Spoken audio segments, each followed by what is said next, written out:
Josiane Balasco avoue enfin la vérité sur son mariage. Elle a admis avoir épousé son partenaire après 2 ans de relations secrètes. Cela a rendu tout le monde très heureux. À 74 ans, l'actrice, scénariste et réalisatrice Josiane Balasco continue de séduire le public français et international, non seulement par son talent artistique mais aussi par sa personnalité indépendante, franche et humaine. Au fil des années, elle s'est imposée comme l'une des artistes féminines les plus marquantes du cinéma français, qui a laissé une empreinte profonde à travers ses rôles humoristiques et profonds, ses scénarios psychologiquement profonds et ses déclarations sans compromis sur le rôle des femmes dans la société moderne. Cependant, la vie privée de Josiane Balasco a toujours suscité la curiosité du public. Ayant déjà été mariée et ayant une fille célèbre, l'actrice Marie-Lou Berry, Balasco a gardé sa vie amoureuse privée après s'être séparée de son premier mari. Ces dernières années, les spéculations ont été nombreuses sur une nouvelle relation qu'elle aurait eue, mais aucune n'a été confirmée. Et puis, après 2 ans de fréquentation dans le silence et la prudence, Josiane Balasco a finalement officialisé les choses. Elle a épousé son partenaire, une personne simple mais chaleureuse en dehors du monde de l'art. L'information a été révélée par Josiane elle-même dans une rare interview, surprenant et ravissant à la fois les médias français. Non pas à cause de la surprise d'une star qui se remarie, mais à cause de l'honnêteté et de la simplicité de l'histoire qu'elle a partagée. J'ai été seule assez longtemps pour connaître la valeur de la compagnie, dit-elle, sa voix calme et ses yeux profonds.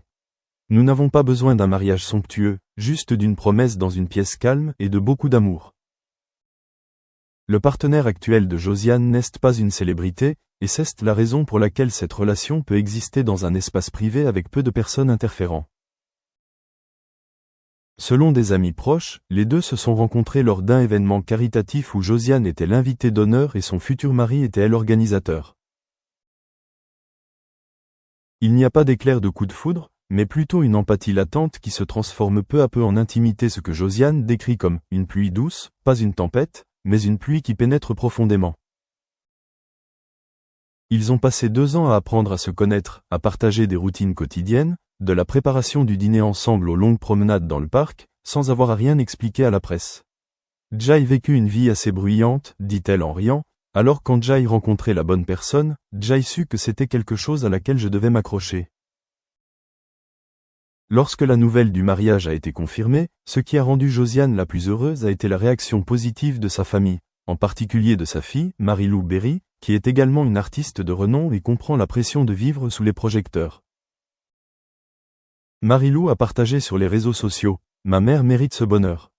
Elle s'est tant dévouée aux autres, il est temps maintenant de vivre pour elle-même. » Les fans de Josiane ont également réagi très positivement. Sur les forums de cinéma et les fanpages, de nombreux commentaires la félicitaient pour ce choix courageux et très humain. Bien qu'ils ne sachent pas grand-chose sur leur partenaire, ils croient que la personne qui peut rendre Balasco heureux à 74 ans doit être une bonne personne. Beaucoup de gens pensent que se marier à 70 ans est rare, voire difficile à comprendre. Mais pour Josiane, c'était le moment parfait. « J'ai dépassé l'âge du jugement », a-t-elle déclaré lors d'une interview télévisée. Maintenant, je veux juste vivre honnêtement, vivre doucement et aimer quelqu'un sans aucune fioriture. La citation est immédiatement devenue virale sur les réseaux sociaux comme un message positif d'un grand artiste. Son mariage n'était pas glamour, il n'y avait pas de couverture de magazine, ni de robe de mariée magnifique. Mais il y a quelque chose de plus précieux que cela, la compréhension, la camaraderie et une vie d'expérience suffisante pour réaliser ce qu'est le véritable amour. Josiane Balasco est depuis longtemps une voix forte du mouvement féministe en France. Son choix de rendre son mariage public à ce moment-là n'était pas seulement une décision personnelle, mais aussi symbolique. Une femme, quel que soit son âge, a toujours le droit d'aimer, a toujours le droit de recommencer et n'a besoin de la permission de personne pour vivre une vie pleine. Son mariage, bien qu'il intervienne après des années de solitude, ne semble pas tardif, mais plutôt un nouveau chapitre plein d'espoir. Parce que le bonheur, comme elle l'a écrit un jour dans un texte célèbre, ne suit pas l'horaire de quiconque, il n'arrive qu'au bon moment, lorsque nous sommes assez sincères pour le recevoir. À l'heure où beaucoup pensent que le mariage est une chose du passé, Josiane Balasco prouve le contraire. L'amour n'a pas d'âge, et une relation profonde peut survenir à tout moment, à condition d'être prêt à ouvrir son cœur. Elle admet que, pendant les 2 années de relation, Elle a appris à ralentir, à écouter et à apprécier des choses apparemment insignifiantes comme préparer un café ensemble chaque matin ou simplement se tenir la main en marchant dans les rues tranquilles de Paris.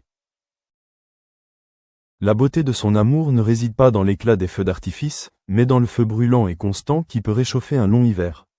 À mon âge, je n'ai pas besoin de grandes promesses, j'ai juste besoin de quelqu'un qui tienne parole, a-t-elle partagé dans une interview à la télévision nationale.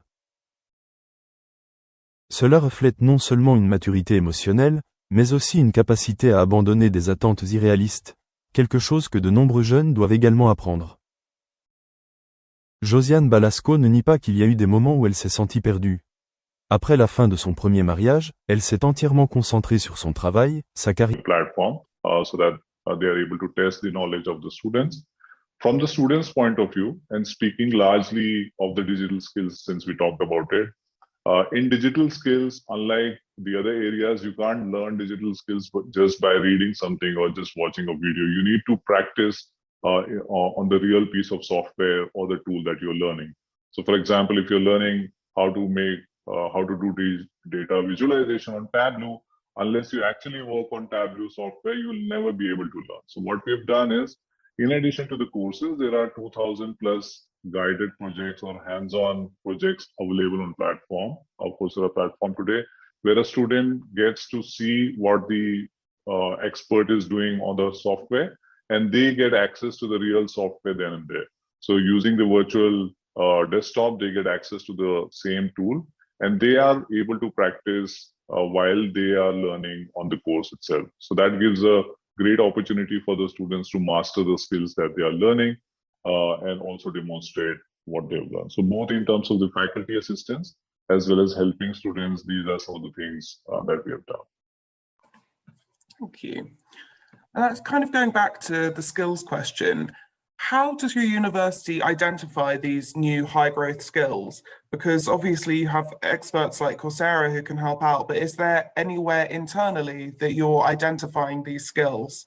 Do you get feedback from local employers, for example, or from students themselves? I'm going to call on someone because I see no hands up. Kimbat, do you have any thoughts on this? I think my manager Binaz mentioned that we have an advisory board. So like the employers and faculty members meet twice a year and they discuss different skills that are important. And that's one of it. So we get like a direct feedback from our employers, as well as we also have some surveys which our department analyzes.